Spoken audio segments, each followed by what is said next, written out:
चलिए chapter number 4 की book exercise करना हम स्टार्ट करते हैं। प्रोनाउंस। और प्रोनाउंस क्या होते हैं? Pronouns are those words which used in place of nouns to avoid repetition of the same nouns too many times। Pronouns वो वर्ड होते हैं जो नाउन की जगह पर हम यूज़ करते हैं ताकि हम नाउन के रिपीटिशन को अवॉइड कर सकें। फॉर एग्ज़ाम्पल, हम कौन कौन से प्रोनाउंस होते हैं? आई, मी, वी, अस। जब हम फर्स्ट पर्सन की बात करेंगे, रेफर्स टू द स्पीकर, जो बात कर रहा है वो कौन कौन से प्रोनाउन यूज़ कर सकता है? आई, मी, वी, अस। सेकंड पर्सन के लिए है यू। थर्ड पर्सन के लिए है ही, शी, इट, दे। तो ये सारे के सारे आपके प्रोनाउंस हैं। चलिए स्टार्ट करते हैं इसका A part. Complete this paragraph using suitable pronouns. Rakhi is my best friend. Rakhi is a girl, और राखी गर्ल है इसलिए हम उसके लिए क्या यूज़ करेंगे? She. She likes to eat chocolates and ice cream. Rakhi and I like swimming and playing basketball. अब इसने राखी और अपने बारे में बात की है, तो वो नेक्स्ट लाइन में बोल रही है वी हैव यंगर ब्रदर्स, यानी दोनों के पास, राखी के पास और उस गर्ल के पास जो बात बता रही है, उन दोनों के पास क्या है? यंगर ब्रदर्स हैं, छोटे भाई। My brother is very naughty. My brother is very naughty. अब वो अपने ब्रदर की बात कर रही है तो हम कौन सा प्रोनाउन लिखेंगे उसके लिए? He. He likes to play silly pranks on me. The brothers often play together. Sometimes all of us यानी हम सभी, इसलिए हमने यूज़ किया us. Play badminton together. How wonderful it is when the four of us are together. चलिए अब हम करते हैं इसकी B exercise. Fill in the blanks with suitable pronouns. आपको ऑप्शंस दिए हुए हैं ऑलरेडी, ठीक है। तो फर्स्ट में आएगा आपका they are coming over for tea. You can come along with them. We are going for a walk. Would you like to join us?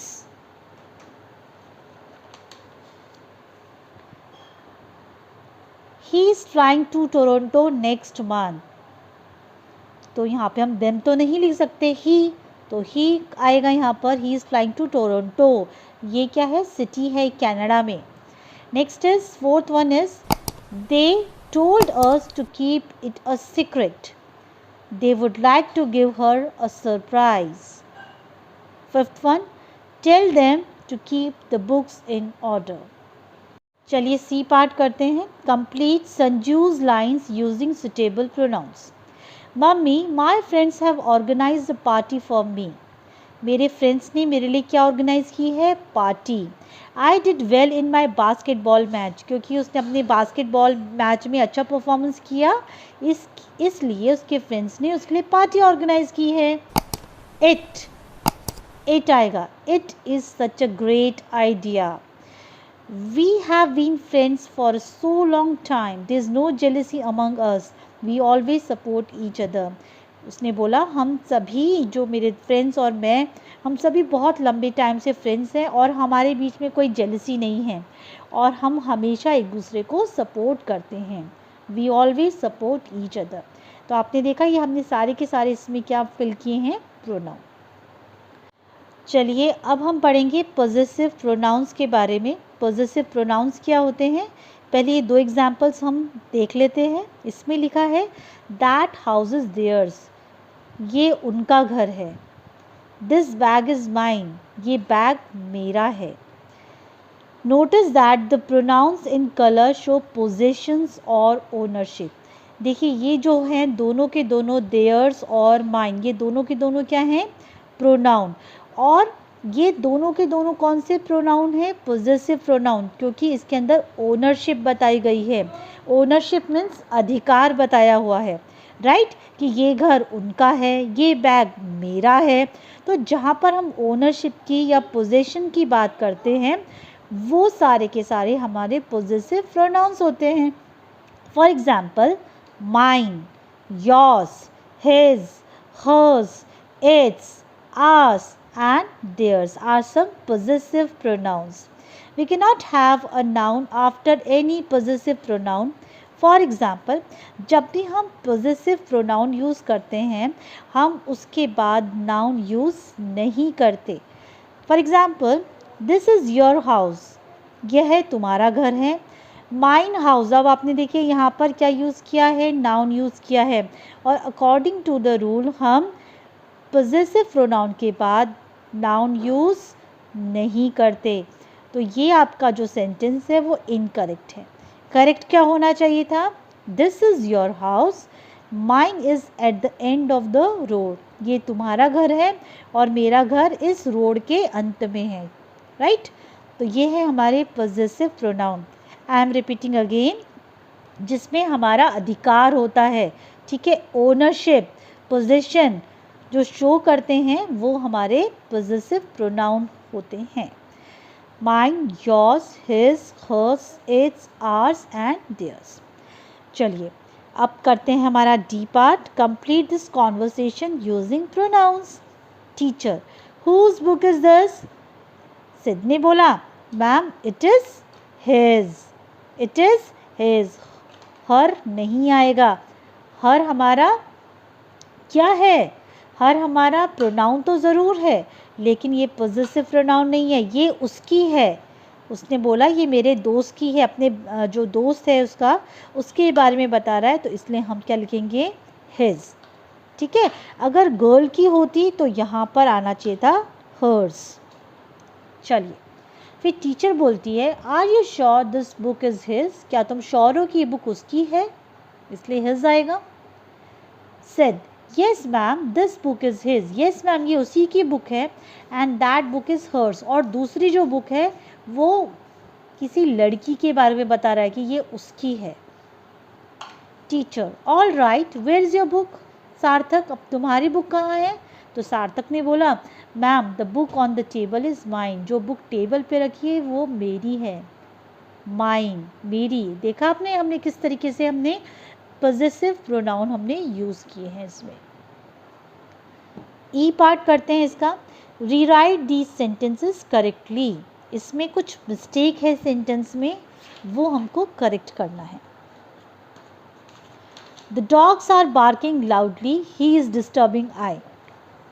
जब हम डॉग्स की बात कर रहे हैं तो ये क्या है यहाँ पर, प्लूरल. अगर ये प्लूरल है, सब ये प्लूरल नाउन है ना, तो यहाँ पर हम ही तो यूज़ कर ही नहीं सकते. राइट जब हम प्लूरल की बात करेंगे तो हम उसकी जगह पे क्या यूज़ करेंगे, दे. सो हम क्या लिखेंगे, the dogs are barking loudly, they के साथ क्या आएगा, आर आएगा, इज़ नहीं आएगा. दे आर डिस्टर्बिंग मी, वो मुझे डिस्टर्ब कर रहे हैं.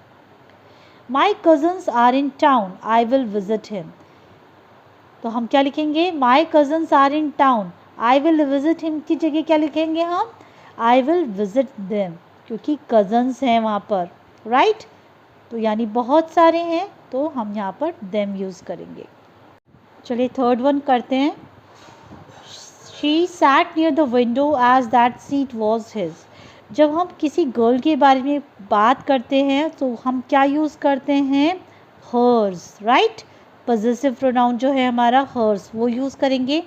सो इसको रीराइट कैसे करेंगे, she sat near the window as that seat was hers. Okay कि उसकी वो सीट थी इसलिए हम यूज़ करेंगे hers. He bought a pen and wrote with him. He bought a pen and wrote with him. हम पेन के लिए क्या यूज़ करते हैं, हिम यूज़ करते हैं क्या, नो. पेन के लिए हम क्या यूज़ करते हैं, इट. तो हम लिखेंगे he bought a pen and wrote with it. My sister likes to eat with I and she loves I. तो हम इसमें मिस्टेक्स क्या हैं, ये देखिए, आई ऐसे नहीं आएगा सेंटेंस में. सेंटेंस क्या होगा, my sister likes to eat with me as she loves me. My sister likes to eat with me as she loves me. चलिए नेक्स्ट करते हैं. नेक्स्ट है हमारा लर्निंग विद लेडी बर्ड, जिसमें हम करेंगे we use where to talk about places. हम where कब लगाते हैं, जब हम प्लेसेस की बात करते हैं. वॉट लगाते हैं जब हम वी टॉक अबाउट थिंग्स, और हम हाउ कब लगाते हैं when we talk about the way in which we do something. Okay, चलिए इससे रिलेटेड हम ये एक्सरसाइज करते हैं। Write the words in the correct order. ये आपको जंबल करके दिया हुआ है, आपको इसको अरेंज करना है। First one is already done, second one करते हैं। He doesn't know how to play the piano. He doesn't know how to play piano. Sarah, third one, Sarah knows what the answer is. Fourth one, Philip has forgotten how to speak English. Fifth one, Zach knows where we live. इस तरीके से आप इनको arrange करेंगे correct order में। इसमें हमको tick the correct option करना है। क्या आएगा यहाँ पे? हम वेयर यूज़ करेंगे, वॉट यूज़ करेंगे या हाउ यूज़ करेंगे। So Stephen knows how to cook eggs. Do they know where the bus stop is? Felix forgot where he left his shoes. I know what we can do tomorrow. Do you know how to speak English? He knows where the park is. Okay? Now इसमें आपको write about yourself लिखना है। आप कुछ भी लिख सकते हैं, आपके सेंटेंस फ्रेम कर सकते हैं। I know where you can get nice food. I know how to dance. I know what to do. What do you want to ask? तो इस तरीके से ये हमारी लर्निंग विद लेडी बर्ड की एक्सरसाइज भी कंप्लीट हो गई है। आई होप ये चैप्टर आपको क्लियर हो गया होगा प्रोनाउन की प्रोनाउन क्या होते हैं, और हमने इससे रिलेटेड सारी एक्सरसाइज कर ली है। आप इसकी प्रैक्टिस करेंगे और अपना बुक वर्क कंप्लीट करेंगे। So see you in the next video. Bye everyone, take care.